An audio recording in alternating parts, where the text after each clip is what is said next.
അപ്പോൾ ഇന്നത്തെ യാത്ര എന്ന് പറയുന്നത് മഹാരാഷ്ട്രയിലേക്കാണ്. അപ്പോൾ മഹാരാഷ്ട്രയിലോട്ട് പോകാനായിട്ട് ഏതാണ്ട് 1:52 വണ്ടി. ഞാനപ്പോൾ വീട്ടിൽ നിന്ന് ഇറങ്ങിയാണ്.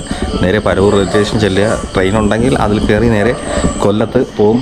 കൊല്ലത്ത് പോകാനായിട്ടുള്ള ട്രെയിൻ കിട്ടിയില്ലെങ്കിൽ ബൈക്ക് ഓടിച്ച് നേരെ കൊല്ലം റെയിൽവേ സ്റ്റേഷനിലേക്ക് അവിടെ പാർക്ക് ചെയ്തിട്ട് അവിടെ നിന്ന് കണ്ടിന്യൂ ആയിരിക്കും. ഓക്കെ, അപ്പോൾ നമുക്ക് വീഡിയോയിലേക്ക് പോവാം.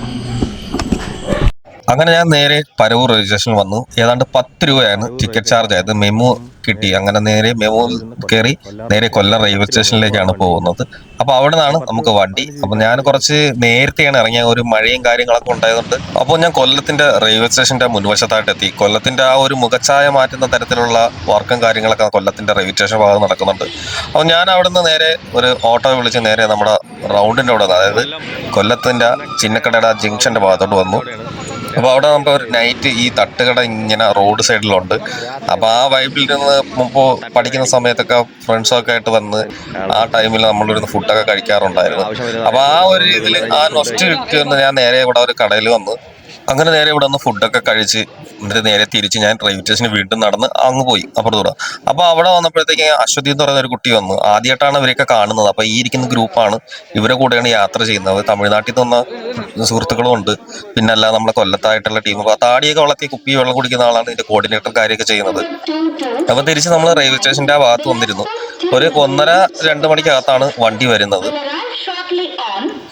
മുംബൈ LTT ട്രെയിൻ എന്നാണ് ഇതിനെ പറയുന്നത്. അപ്പോൾ നമ്മൾ ഈ രാത്രി 2 മണിയോടുകൂടി നമ്മൾ ഇവിടുന്ന് പുറപ്പെട്ട് കഴിഞ്ഞാൽ ഏതാണ്ട് പുലർച്ചെ, അതായത് പിറ്റേ ദിവസം പുലർച്ചെ 3 മണിയോടെയാണ് നമ്മൾ കേട് എന്ന് പറയുന്ന ഒരു സ്റ്റേഷനിലാണ് ഇറങ്ങുന്നത്. അപ്പോൾ മുംബൈ വരെ പോകുന്നില്ല, അതിന് മുന്നേ കുറച്ച് 2-3 സ്റ്റേഷൻ മുന്നേ നമ്മൾ ഇറങ്ങുന്നത്. അപ്പോൾ നമ്മുടെ ട്രെയിൻ വരാനുള്ള സമയമായി.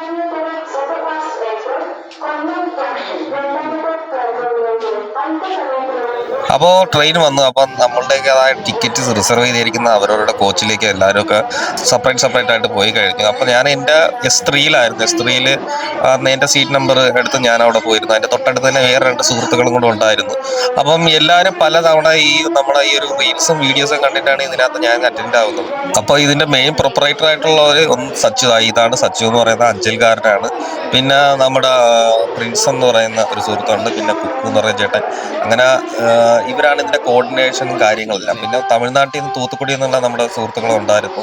അപ്പൊ ഇവരെയൊക്കെ അപ്പം ആ ഒരു ടൈമിങ്ങിലാണ് കാണുന്നത്. മുന്നേ ഒരു പരിചയം യാതൊരു ഇതുമില്ല. പക്ഷെ ഇവരൊക്കെ മുന്നേ ഈ ട്രിപ്പ് ഇങ്ങനെ അവർ അറേഞ്ച് ചെയ്ത് അവർ ഒരു ക്യാമ്പൊക്കെ അറ്റൻഡ് ചെയ്തിട്ടുണ്ട്. അപ്പൊ നമ്മള് നേരം പുലർച്ചെയൊക്കെ ആയി വണ്ടി ഓടി ഷൊർണൂരിന്റെ ഭാഗത്തൊക്കെ എത്തി.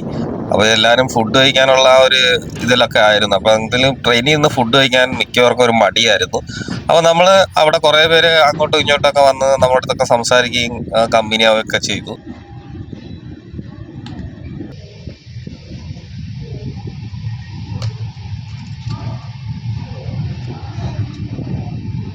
അത്യാവശ്യം നല്ല മഴയുള്ള ടൈമായിരുന്നു. ആ സമയത്തായപ്പോഴത്തേക്ക് ഞാൻ യാത്രക്കകത്ത് ഈ മഴയും ആ ഒരു പച്ചപ്പും ഒക്കെ ഭയങ്കര ആസ്വാദീനം തന്നെ ആയിരുന്നു.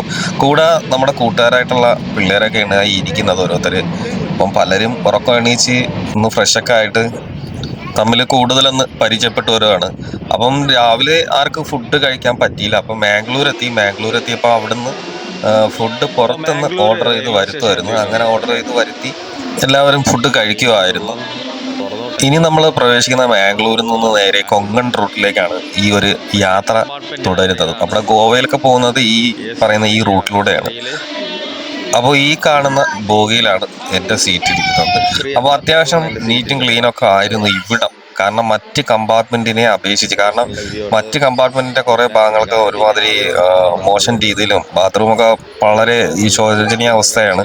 അപ്പോൾ എന്താ വെച്ചാൽ അതൊക്കെ വെച്ച് നോക്കുമ്പോഴത്തേക്കും നമ്മൾ ഈ കമ്പാർട്ട്മെന്റ് അത്യാവശ്യം വൃത്തി തന്നെ ആയിരുന്നു. ഈ കാണുന്ന എന്തെന്ന് മനസ്സിലായ നമ്മുടെ ഈ ട്രെയിനൊക്കെ ഇതിന്റെ മുകളിൽ വെച്ചിട്ട് മഹാരാഷ്ട്രയ്ക്ക് പോകും. അതായത് മാംഗ്ലൂർ കഴിഞ്ഞ് സുറത്കൽ എന്ന് പറയുന്ന സ്റ്റേഷനിൽ നിന്ന് ഈ ഒരു സംവിധാനമുണ്ട്. അതിന് റോറോ എന്നാണ് പറയപ്പെടുന്നത്. ഇന്ത്യയിൽ തന്നെ ആദ്യമായി ട്രക്കുകൾ റോൾ ഓൺ റോൾ ഓഫ് സംവിധാനത്തിലൂടെ കൊണ്ടുപോകുന്നത് കൊങ്കൺ റെയിൽവേയിലാണ്. സാധാരണ തീവണ്ടി ബോഗികൾക്ക് പകരം ഫ്ലാറ്റ് കാർ സംവിധാനവുമായി ഉപയോഗിച്ച് ട്രക്കുകൾ തീവണ്ടിയിലേക്ക് നേരിട്ട് കയറ്റുന്ന സംവിധാനമാണിത്. ഇതിലൂടെ വൻ വരുമാനം നേടാൻ കൊങ്കൺ റെയിൽവേക്ക് ആവുന്നുമുണ്ട്. ഈ കാണുന്നതാണ് ഈ റോറോ സംവിധാനം എന്ന് പറയുന്നത്. അപ്പോൾ ഇതിന് റോറോ എന്ന് പറയുന്ന ഒരു സംവിധാനമാണ് പറയുന്നത്. കാരണം ഈ ഒരു രീതിയിൽ സർവീസ് ചെയ്യുന്നതിന്, അതായത് യാത്ര എന്ന് പറഞ്ഞാൽ ഇപ്പം ട്രാഫിക്കും കാര്യങ്ങളൊന്നും ഇല്ലാതെ ഈ മഹാരാഷ്ട്ര ഭാഗങ്ങളിലേക്കൊക്കെ ഈ ലോറി ഇതിനകത്ത് വെച്ച് സർവീസ് ചെയ്ത് അവിടേക്ക് എത്തിക്കും. അപ്പോൾ നമ്മൾ ഈ കൊങ്കൺ ഡ്രൈവെ കുറിച്ച് പറയുകയാണെന്നുണ്ടെങ്കിൽ, ഇന്ത്യയുടെ പടിഞ്ഞാറൻ തീരത്തിന്റെ വടക്കേ ഭാഗമാണ് കൊങ്കൺ. പശ്ചിമഘട്ടത്തിലെ തീരപ്രദേശങ്ങളും ഇഴകി സ്ഥിതി ചെയ്യുന്ന ഇതിലൂടെയുള്ള റെയിൽപാതയാണ് കൊങ്കൺ റെയിൽവേ പാത എന്ന് പറയപ്പെടുന്നത്. മഹാരാഷ്ട്രയിലെ റോഹയെയും കർണാടകയിലെ മാംഗ്ലൂരിനെയും, അതായത് മംഗലാപുരത്തെയും തമ്മിൽ ബന്ധിപ്പിക്കുന്ന റെയിൽവേ പാതയാണ് കൊങ്കൺ റെയിൽവേ പാത. അതുവഴി കേരള, മംഗലാപുരം, ഗോവ എന്നിവിടങ്ങളിൽ നിന്നും മുംബൈയിലേക്കുള്ള യാത്രാ ദൂരം ഗണ്യമായി കുറയ്ക്കുവാൻ ഈ പാത സഹായിക്കും. കേരള, കർണാടക, ഗോവ, മഹാരാഷ്ട്ര എന്നീ സംസ്ഥാനങ്ങൾ കൊങ്കൺ റെയിൽവേ പദ്ധതിയിൽ പങ്കാളികളാണ്. കൊങ്കൺ റെയിൽവേ കോർപ്പറേഷൻ ലിമിറ്റഡ് ആയിരുന്നു ഇതിന്റെ നിർമ്മാണ ചുമതല. മലയാളിയായ ഇ ശ്രീധരനായിരുന്നു ഇതിന്റെ മാനേജിംഗ് ഡയറക്ടർ. 1990 സെപ്റ്റംബർ 15 റോഹയിൽ കൊങ്കൺ റെയിൽവേയുടെ നിർമ്മാണ പ്രവർത്തനങ്ങൾക്ക് തറക്കല്ലിട്ടു. ദാണ്ട് ഈ വണ്ടി കളിക്കുന്ന കണക്ക് പോണണ്ട ഒരാള്. പുള്ളിക്കാരൻ ഈ സാധനം ഇട്ട് ആ ബാത്റൂം അവിടുന്ന് ഇവിടുന്ന് എല്ലാം തുടച്ചിട്ട് അത് മഴ പെയ്ത് നനയുന്നുണ്ട്. ആ സാധനം തന്നെ ഇരിക്കുന്നില്ലാത്ത സീറ്റിന് പുള്ളി അത് വെച്ച് തന്നെ തുടച്ച് വൃത്തിയായി കൊടുക്കുന്നുണ്ട്. എന്തായാലും വരുന്ന ആൾക്കാരന്മാർ അതിൽ തന്നെ കവന്ന് കിടക്കുന്നുണ്ട്. എന്തായാലും ഞാനത് വീഡിയോ എടുത്തപ്പോൾ അയാൾ നോക്കിയിട്ട് അയാളങ്ങ് പോയി. നിരവധി തുരങ്കങ്ങളുള്ള പാതയാണ് കൊങ്കൺ റൂട്ട്. 60 സ്റ്റേഷനുകളാണ് കൊങ്കൺ റെയിൽവേ പാതയിലുള്ളത്. വിനോദസഞ്ചാരികൾ ഏറെ ആശ്രയിക്കുന്ന ഗോവയിലെ പ്രധാനപ്പെട്ട റെയിൽവേ സ്റ്റേഷനുകൾ, മലയാളികൾ ഏറെ സന്ദർശിക്കുന്ന കൊല്ലൂർ മൂകാംബിക ക്ഷേത്രത്തിനടുത്തുള്ള Byndoor Mookambika road railway station എന്നിവ ഈ റെയിൽവേ പാതയിൽ ഉൾപ്പെടുന്നു. 91 തുരങ്കങ്ങളും 1858 പാലങ്ങളും കൊങ്കൺ പാതയിലുണ്ട്. കൊങ്കൺ റെയിൽവേ പാതയിലെ 6.5 കിലോമീറ്റർ നീളമുള്ള കർബൂത്ത് തുരങ്കമാണ് ഇന്ത്യയിൽ തന്നെ ഏറ്റവും നീളം കൂടിയ റെയിൽവേ തുരങ്കം. നവി മുംബൈയിലെ ബോലാപൂർ ഭവനാണ് കൊങ്കൺ റെയിൽവേയുടെ ആസ്ഥാനം. കേരളത്തിൽ നിന്നുള്ള ഒരുപാട് ട്രെയിനുകൾ ഈ റൂട്ട് പോകുന്നുണ്ട്. രാജധാനി, തുരോന്ത നേത്രാവതി, മംഗള ലക്ഷദ്വീപ്, സമ്പർക്ക് ക്രാന്തി, മരുസാഗർ തുടങ്ങിയ ട്രെയിനുകൾ ഈ പാത വഴിയാണ് ഓടുന്നത്. അപ്പൊ എല്ലാവരും ഉച്ചക്കത്തെ ഫുഡൊക്കെ കഴിച്ചിട്ട് നേരെ വന്ന് എല്ലാവരും തമ്മിൽ പരിചയപ്പെട്ടു. അപ്പൊ ഓരോ ഗെയിമൊക്കെ സച്ചു ഇങ്ങനെ ഓരോന്ന് പറഞ്ഞു തരുന്നുണ്ട്. അപ്പൊ എല്ലാവരും ഒക്കെ സെറ്റ് ആവാൻ വേണ്ടിയിട്ട്. അപ്പൊ നമ്മളെ പ്രധാനപ്പെട്ട ഒരു സ്റ്റേഷനായ ഗോവ മഡ്ഗോണിൽ എത്തിയിട്ടുണ്ട്. അപ്പൊ അവിടെ നിന്ന് ദീർഘവീക്ഷിച്ച് കൊണ്ട് കുറെ പേര് നോക്കുന്നുണ്ട് അങ്ങോട്ടും ഇങ്ങോട്ടൊക്കെ. ഞാൻ സൂം ചെയ്ത് നോക്കിയത് വേറെ സ്ഥലമാണ്, അത് എന്താണെന്ന് ഞാൻ പറയുന്നില്ല. അപ്പൊ നോക്കിച്ചാൽ മതി. അപ്പോ പിന്നെ നൈറ്റ് ആയപ്പോഴത്തേക്കും ചിലരൊക്കെ ഫുഡ് വാങ്ങിച്ച്. പുറത്തുനിന്ന് ഫുഡ് കിട്ടാനുള്ള ചാൻസ് ഒന്നുമില്ല. അങ്ങനെ ട്രെയിനിനെ തന്നെ ആശ്രയിച്ച് ഓർഡർ ചെയ്ത് കിട്ടിയ സാധനം എന്ന് പറഞ്ഞാൽ പനീർ, ചിക്കൻ ബിരിയാണി, പിന്നെ എഗ് റൈസ്, ഇതാണ് കിട്ടിയത്. അപ്പൊ നമ്മള് അതൊക്കെ കഴിച്ചിട്ട് നൈറ്റ് ഒന്നും കൂടെ എല്ലാവരും കൂടി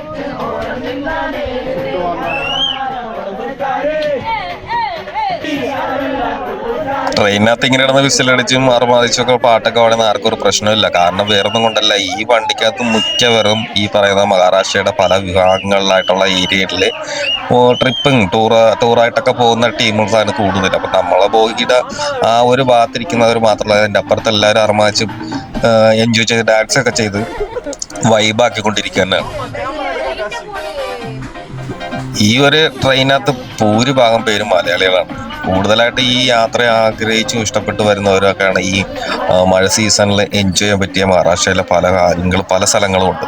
അപ്പം അതൊക്കെ വൈബാക്കാൻ വേണ്ടി വന്നവരാണ് ഭൂരിഭാഗം ഈ ട്രെയിനകത്തുള്ളവരെല്ലാവരും. അപ്പം നമ്മുടെ ആ കയ്യെ കാണിച്ച ടീമൊക്കെ തൂത്തുക്കുടി എന്നുള്ള നമ്മളെ ചങ്ക പിള്ളേരാണ്. പിന്നെ ഇവിടെ എല്ലാവരും ഓരോരുത്തരുടെ പേര് അങ്ങനെ കിട്ടത്തില്ല, അതുകൊണ്ട് ഞാൻ പേരെടുത്ത് പറയുന്നില്ല. അപ്പം പേര് പറയാത്തോണ്ട് ആർക്കും ഒന്നും തോന്നരുത് എൻ്റെ സുഹൃത്തുക്കളെ.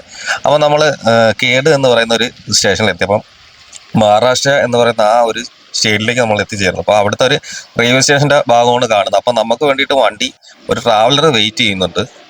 അപ്പോൾ നമ്മളെ ടീമുകളെല്ലാം വന്ന് ഒന്നിച്ചു കൂടി.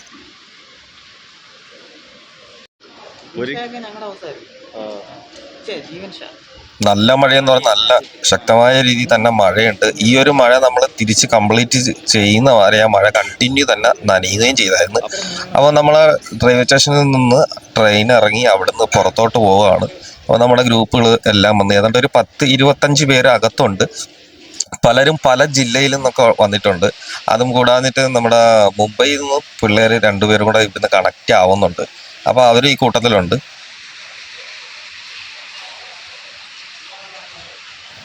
ഏതാണ്ട് വെളുപ്പം രാവിലെ 2:30-3 മണിയോടെ നമ്മൾ റെയിൽവേ സ്റ്റേഷനിൽ എത്തി. അപ്പോൾ റെയിൽവേ സ്റ്റേഷനിൽ എത്തി എല്ലാവരും വണ്ടി കയറി. അപ്പോൾ എല്ലാവർക്കും നല്ല ഉറക്കത്തിൻ്റെ ഒരു ക്ഷീണവും കാര്യങ്ങളൊക്കെ ഉണ്ട്. പക്ഷെ നമ്മളെ ഡ്രൈവർ വേറൊരു വൈബായിരുന്നു തോന്നുന്നു. കാരണം പുള്ളിക്കാരൻ അതിനകത്ത് കയറിയിട്ട് ഫുള്ള് പാട്ടായിരുന്നു. ആരും അങ്ങനെ ഉറങ്ങണ്ടെന്നുള്ള രീതിയിൽ പുറത്തിറങ്ങി നമ്മൾ കുറച്ച് ദൂരം കഴിഞ്ഞപ്പോൾ എല്ലാവർക്കും ടീ കഴിക്കാനൊക്കെ താല്പര്യമുള്ളവർ ഞാൻ കഴിക്കാൻ പറഞ്ഞു. അപ്പോൾ ഞാനൊരു ബ്ലാക്ക് ടീ ഒക്കെ അടിച്ച് അങ്ങനെ അവിടെ നിന്ന് ആ ഒരു ആംബിയൻസ് ഒക്കെ എടുത്ത് നമ്മുടെ പരവൂരുള്ള നമ്മളെ മംഗള ചേച്ചിയും അപ്പോൾ അവിടുത്തെ തട്ടുകടയൊക്കെ ഇല്ലേ ആ ഒരു രാത്രികൾ അതേ ഒരു വൈബിലുണ്ടായിരുന്നു അവിടെ.